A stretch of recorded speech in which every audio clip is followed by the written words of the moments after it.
sederhanakan. Yang disederhanakan apa? Tentu itu adalah capaian pembelajaran untuk kompetensi dasar dan kompetensi intinya.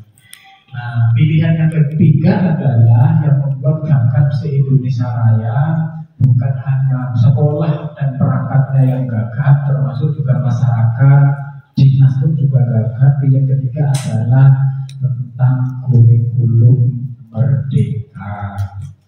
Nanti yang memang secara nasional kurikulum merdeka ini diimplementasikan oleh, sebelum saya ke siapa, untuk melaksanakan ini pemerintah pusat kan memiliki anggaran, cuma anggarannya tidak banyak, terbatas. Khusus SMK saja itu yang diurus pemerintah pusat kan ada 14.000, belum SMA-nya. Kalau dihitung kurang lebih sama berarti jenjang menengah baik SMA dan SMK itu kan yang diurus pemerintah kan ada kurang lebih di angka 30.000 sekolah. Karena 30.000 sekolah itulah makanya pemerintah pusat membuat kebijakan dalam bentuk sekolah penggerak dan sekolah pusat keunggulan yang untuk program yang kita berlakukan di SMK ini. Karena duitnya ada sama pemerintah, yang punya mau juga pemerintah, makanya program sekolah penggerak dan sekolah pusat keunggulan itu yang dalam tanda kutip diwajibkan untuk melaksanakan kurikulum merdeka. Nah, sekolah kurikulum yang belum PK bagaimana? Dari sisi kewajiban sebenarnya hingga tahun 2024 itu memang belum ada kewajiban ke sana, tetapi sekolah bersama dinas memang diberikan kewenangan untuk mana yang lebih nyaman menggunakan. Artinya ya kita kalau memang masih nyaman dengan kurikulum 13, ya tidak ada kewajiban ketika kita tidak ditetapkan menjadi sekolah BK untuk menerapkan kurikulum merdeka. Jangan sampai Bapak Ibu karena kita juga ikut latah belum tahu apa itu kurikulum merdeka. Tidak apa-apa Pak, yang penting diacarakan, nanti ada bukti fotonya, yang penting kita kurikulum merdeka saja. Ya itu nggak apa-apa juga sih, toh orang juga tidak tahu. Tapi apa iya kita mau seperti itu latah-latahan? Nanti secara teknis Bapak Ibu di narasumber mungkin ada dari sini, ada juga yang dari tempat lain. Di pantauan kami kan beberapa Bapak Ibu guru di sini kan meskipun di sini tidak ada, belum ditetapkan menjadi sekolah BK, tetapi di radar kami kan ada Bapak Ibu guru dari SMK 1 Sangatta yang sudah mengikuti workshop ini sekolah penggerak segala macam. Nanti kita bisa berinteraksi dengan Bapak Ibu guru yang telah mengikuti upscaling dan rescaling untuk guru terkait dengan sekolah penggerak itu. Di samping secara teknis kita nanti juga bisa bermusuhan dengan sekolah lain. Bapak Ibu, khusus SMK, kalau saya bicara kurikulum itu kalau diibaratkan di HP itu sama seperti operating sistemnya di HP ini adalah Android. Androidnya SMK itu ya kurikulum. Nah sekarang apalah arti Android di HP ini ketika tidak ada aplikasi yang terinstal di HP ini.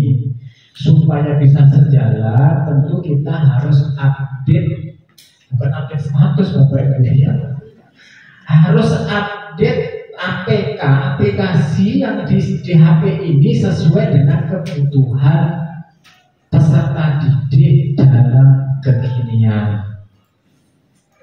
Nah, kalau kita nggak update, gimana Pak? Ya artinya ketika kita tidak update, ya benar HP-nya sudah Android, tapi nanti itu akan tetap menjadi terdistorsi, minimal ya 3G atau 4G ada tambahan lagi. Sama-sama 4G, harganya 4G, tapi kan itu terdistorsi, tidak sesuai maksud. Iya, karena tidak diupdate, ujung-ujungnya ya hanya nelpon G, meskol G, SMS G, sama foto-foto G. Karena terdistorsi ke sana, karena HP ini tidak terupdate dengan kondisi kekinian yang ada WA, ada Instagram, ada platform media sosial lain. Ya, karena di HP tidak bisa WA, tidak bisa akses Facebook, makanya saya bisanya ya hanya nelpon G, call G itu saja, karena tidak terupdate. Nah, saya khawatir nanti di sekolah ketika kita tidak mengupdate kontennya, kurikulumnya sudah kita update, artinya Androidnya dari Gingerbread sampai sekarang bagaimana sudah kita update, tapi konten aplikasinya tidak kita update. Nah, saya berharap nanti di tingkat sekolah kontennya juga itu harus sering diupdate sesuai kebijakan pemerintah. Nah, kontennya itu apa Bapak Ibu? Kebijakan pemerintah terkait konten adalah kita ini kan pendidikan vokasi. Itu sudah menjadi kebijakan presiden, kebijakan pemerintah. Kebijakan vokasinya dengan dirjen yang lama Pak Wigan, dengan amanat impres itu revitalisasi SMK, makanya dikeluarkan dengan kebijakan super link and match. Apa itu? Mengawinkan industri dengan sekolah. Ya, namanya mengawinkan itu gambarannya lebih sederhana adalah seperti kita kasih contoh aja, kita urusan memasak di dapur lah Bapak Ibu ya. Memasak di dapur itu anggap saja itu industrinya dan kita. Apa? Kita harus bukan hanya membangun kesepakatan dengan industri, tapi hanya sebatas kesepakatan, tapi kita harus sepakat menyusun resep bersama-sama. Nah, ini penting, meskipun ini Bapak Ibu sudah khatam, perlu kami mengingatkan lagi supaya ini bisa keluar melotot lagi di luar kepala kita. Kadang karena ini pembelajaran pedagogik Pak, orang tua kalau masuk telinga kanan keluar telinga kiri masih mending Pak. Kadang itu masuk telinga kanan dan keluarnya di telinga kanan juga. Jadi tidak semuanya itu. Karena sebenarnya di sini tuh efektif itu kan mampu mendengar itu kalau pembelajaran orang dewasa kan hanya maksimal 10 menit. Selebihnya itu tadi sampai di telinga kanan keluar lagi, tidak sempat masuk. Itu fakta, itu studi empirik memang begitu. Nah, oleh karena itu penting kami mengingatkan terkait dengan IKN ini untuk kita mengupdate kebijakan pemerintah, yaitu core bisnis kita adalah pendidikan vokasi dengan kebijakan 8+I itu, Superlink and Match. Yang pertama tadi adalah resep itu tadi harus dimasak bersama antara industri dan sekolah. Kurikulum harus dibahas bersama. Sepakatnya apa? Resepnya itu seperti apa? Kalau kita bikin rawon, meskipun di luar banyak referensi, ya kita sepakat dulu ini rawon ala mana? Rawon ala Surabaya, rawon apa ala Sangatta.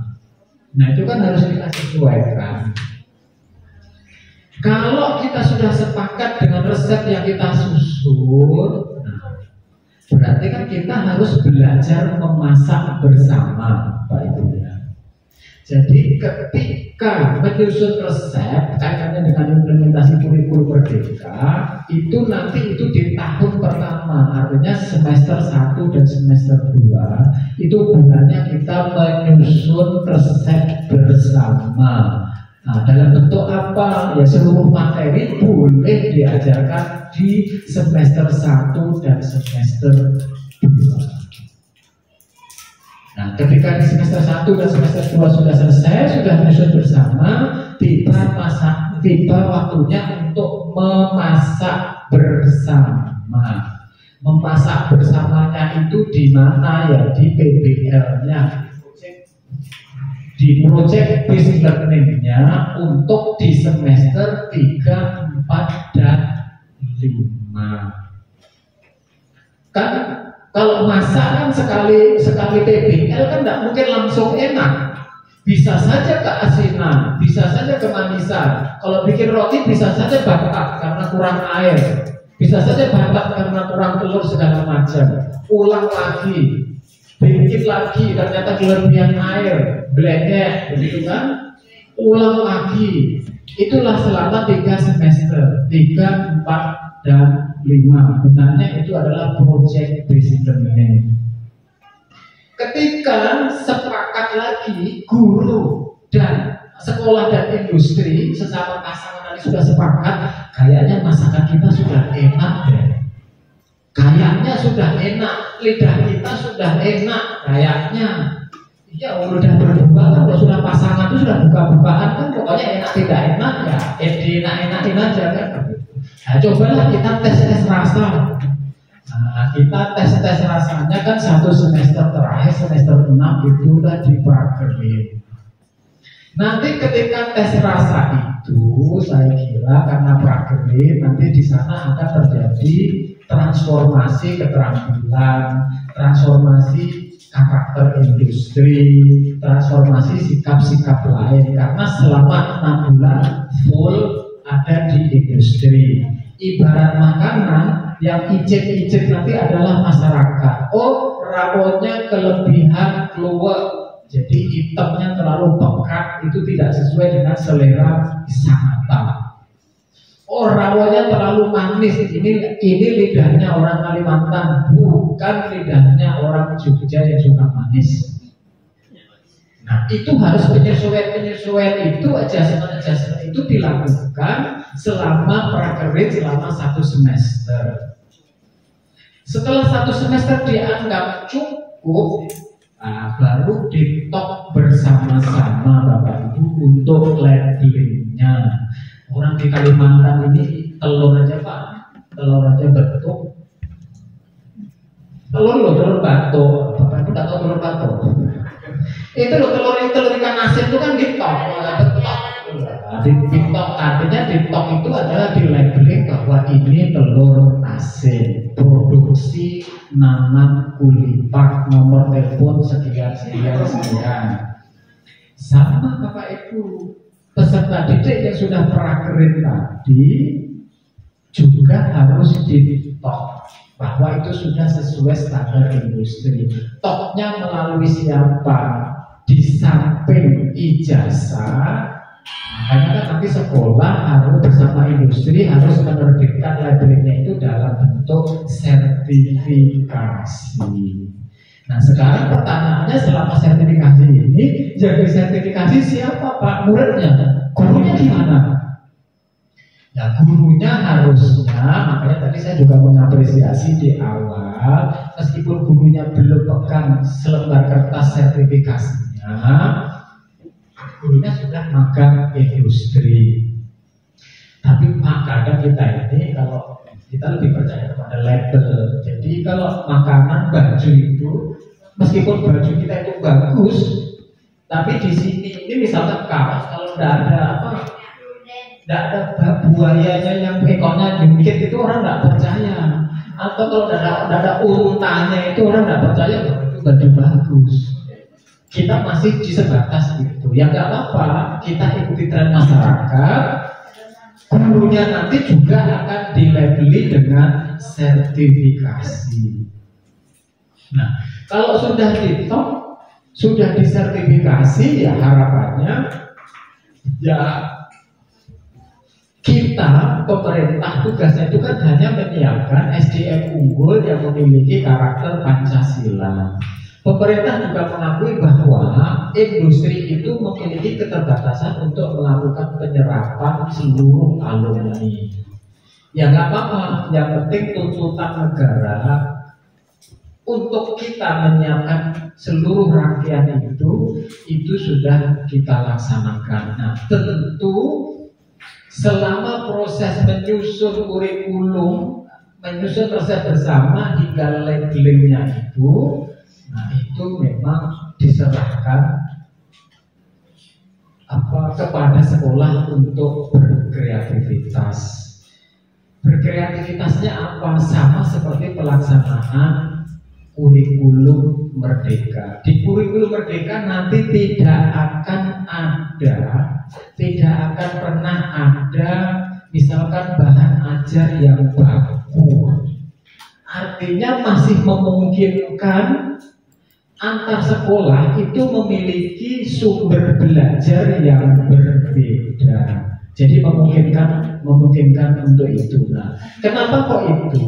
Karena setiap peserta didik itu memiliki berangkat dari keberagaman perbedaan pengetahuan, keterampilan dan sikap yang berbeda-beda. Nah, di sanalah nanti peran pentingnya Bapak Ibu semua yang sama-sama kita muliakan untuk updating.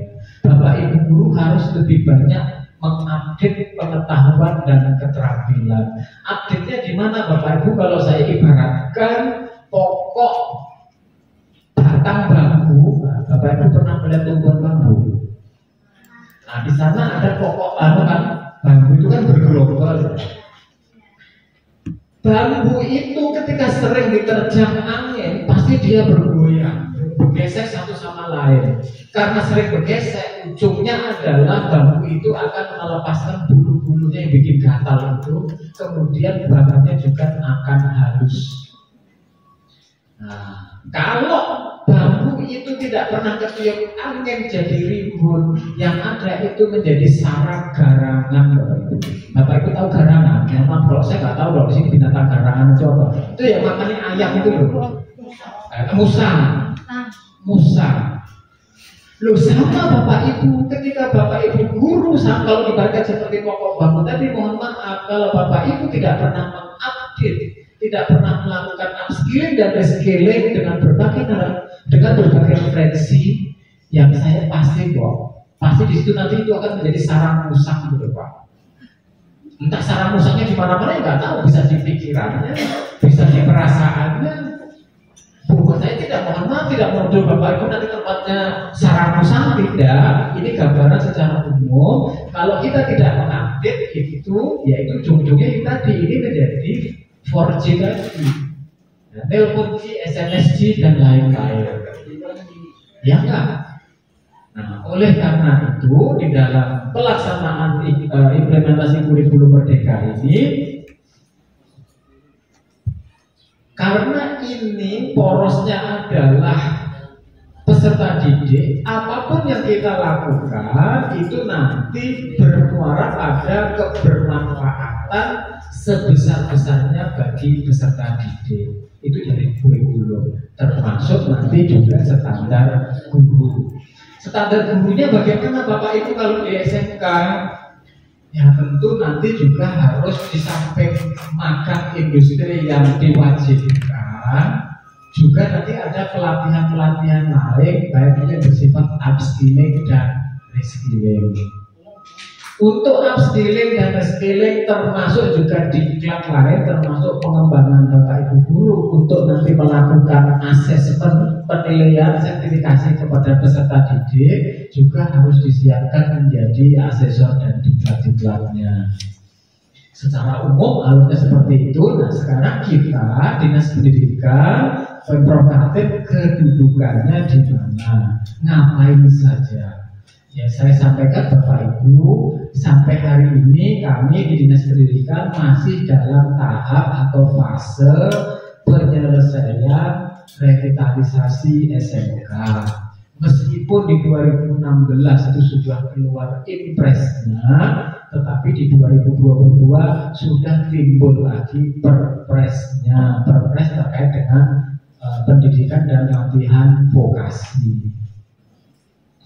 Nah, karena kita sedang dalam tahap menyiapkan kebijakan itu hari ini. Nah, kemarin saya sudah bisik-bisik saya membocorkan, Pak, sebelum saya berangkat ke sini saya masih ada komunikasi dengan Bapeda.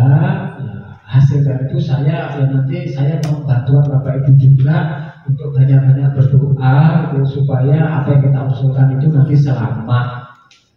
Kenapa selamat? Kadang harus kita akui birokrasi di pemerintah provinsi itu tidak seluruh pejabatnya, tidak seluruh orang ngurusin itu kadang memiliki komitmen yang sama, kadang memiliki persepsi yang berbeda-beda. Itu memang kenyataan. Sama seperti Bapak Ibu yang pernah naik pesawat Lion itu loh. Pesawat Lion itu murah, makanya kalau di kantong pesawat itu kan ada buku 6 agama, buku doa itu. Nah, karena manajemen Lion itu tidak full 100% komit terhadap keselamatan dengan pertimbangan efisiensi, maka kadang kan perawatan pesawat itu kan bisa molor, harusnya berkala tiap bulan, bisa molor 1 minggu atau 1,5 bulan baru dirawat. Dampak dari itu kalau ada buku doanya kan yang mohon bantuan Bapak Ibu supaya penerbangan selamat. Nah, sama seperti itu saya juga PPN ini karena tidak seluruh pemangku kepentingan yang ngurusi anggaran di Pemprov Kaltim itu memiliki komitmen yang sama, pemahaman yang sama untuk pengembangan vokasi. Meskipun dari sisi program dan angka-angkanya sudah saya usulkan, kadang pejabatnya di sana PPAPD itu memiliki prioritas pembangunan yang berbeda. Salah satu sebabnya itu karena memiliki prioritas pembangunan yang berbeda, tentu kita dianggap bisa saja ini belum prioritas. Karena belum prioritas, jadi kebalikan anggaran yang kita sudah usulkan ya dialihkan, di refocusing. Nah, supaya tidak terjadi refocusing itu atau terjadi refocusing tapi jangan berlebihan. Dalam kesempatan ini saya juga mengikuti jejak dan langkah lain. Ya mohon doa Bapak Ibu semua, mudahan kita selamat. Kalau selamat nanti insya Allah enak. Apa yang saya programkan tahun depan nanti akan lebih banyak kepada Bapak Ibu guru, akan lebih banyak kepada peserta didik. Yang kepada peserta didik lebih banyak akan kita melakukan sertifikasi. Makanya saya bersyukur kalau SMA 1 Sangatta nanti sudah license, bisa melaksanakan sertifikasi. Mudah panjang umur, tahun depan nanti bisa kita beri slot, bisa kita usulkan diberi slot untuk melaksanakan sertifikasi secara mandiri. Entah berapa bulan, entah 1 bulan dulu atau 2 bulan dulu. Nah, penting diberikan kesempatan. Nah, supaya nanti bisa artinya tujuan kita tahun depan salah satunya adalah pelaksanaan sertifikasi melalui LSP.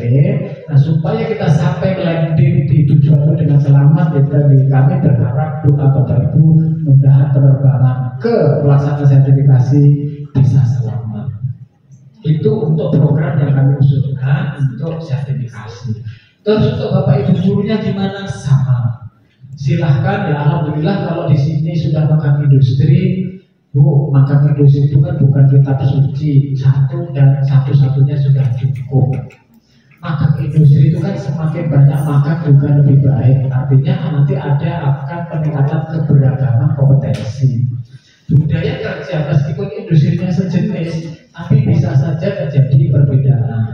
Saya kira kalau memang sudah melaksanakan makan industri, kebijakan tidak boleh ditutup. Silakan saja untuk secara berkala diputar, dilakukan magang industri di tempat yang lain lagi. Termasuk juga sudah saya usulkan program untuk pemagangan minimal nanti bantuan ya nuker-nuker bobot lah, nanti sudah saya pikirkan selama magang. Kenapa nuker bobot? Karena gula. Supaya energi kita itu meskipun tidak makan, kalau ngumpet-ngumpet bobot aja kita tetap kuat mengikuti selama proses pemagangan. Karena kalau hanya kita pujian, teriak-teriak harus makan, kalau kita tidak pernah mensupport kebutuhannya, meskipun tidak full coverage ya repot juga. Pak Yadi lah, kalau Bapak Ibu gurunya di Sangatta, kalau magangnya di Sangatta ya oke saja. Nah kalau magangnya harus di Grogot sana, akomodasinya gimana? Transport evaluasinya gimana? Ya mudah itu sudah saya pikirkan, sudah saya programkan. Mudah meskipun tidak full coverage, nanti insya Allah akan diusulkan untuk biaya akomodasi makan di sana. Meskipun kelasnya bukan kelas hotel, tapi kelas kos-kosan kan nggak apa-apa, daripada Bapak Ibu bayarkan. Itu juga adalah apa yang sudah akan kita lakukan tahun depan. Termasuk juga nanti kita mendorong sertifikasi Bapak Ibu guru.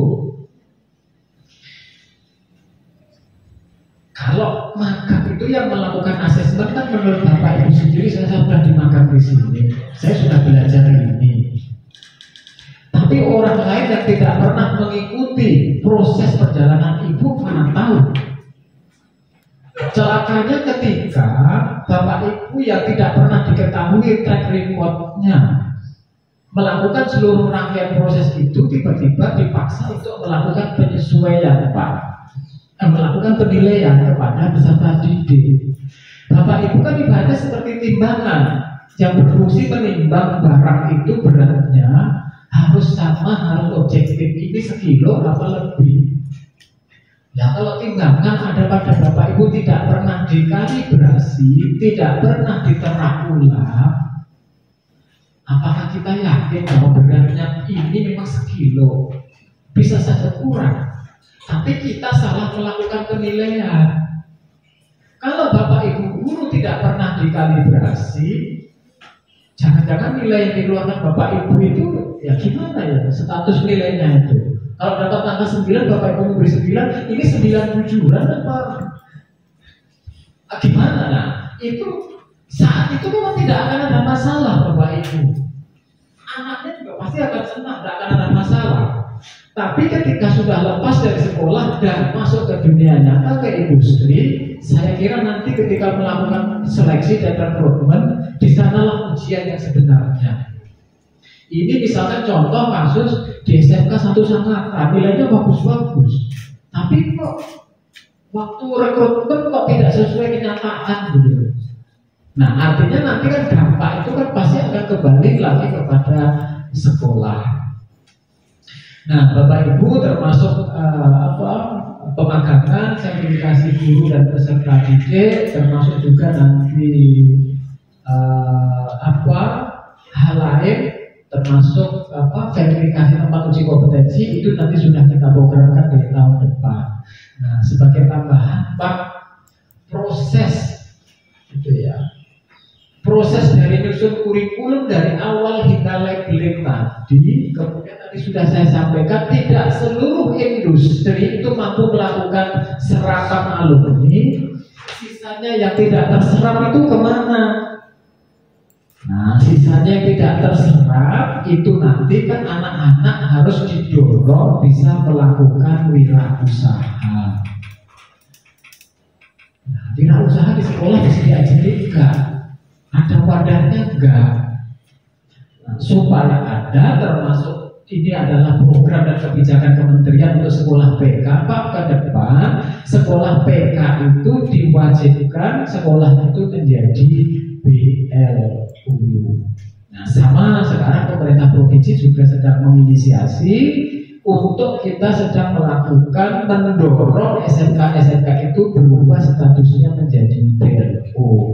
Apa itu BLU Bapak Ibu? Secara umum itu nanti itu menjadi tempat praktek anak-anak, di mana tempat praktek itu memberikan fleksibilitas kepada sekolah untuk melakukan banyak hal, terutama terkait dengan keuangan.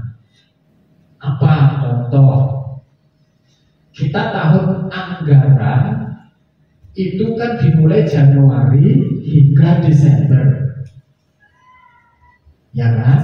Nah, karena berakhir di Desember, biasanya Januari, Februari, Maret itu pemerintah belum ada duit. Sementara sekolah itu menggunakan tahun pelajaran yang dimulai bulan Juli tahun ini dan akan berakhir bulan Juni tahun depan. Pada saat bulan Januari, Februari, Maret, sekolah itu kan pada kedudukan lagi banyak sebanyak-banyaknya keperluan. Mau UKK, mau ujian. Kalau mau UKK kan tentu beli KTK, beli bahan alat praktek, bayari ini, mengundang sana sini. Celakanya sekolah negeri, karena sumber pendanaannya hanya dari Posnas dan Posda, bulan Januari, Februari, Maret belum ada duit, jadi belum ditransfer. Sampai hari ini untuk ini sudah Agustus, harusnya kan sudah masuk triwulan 3 Pak. Jangankan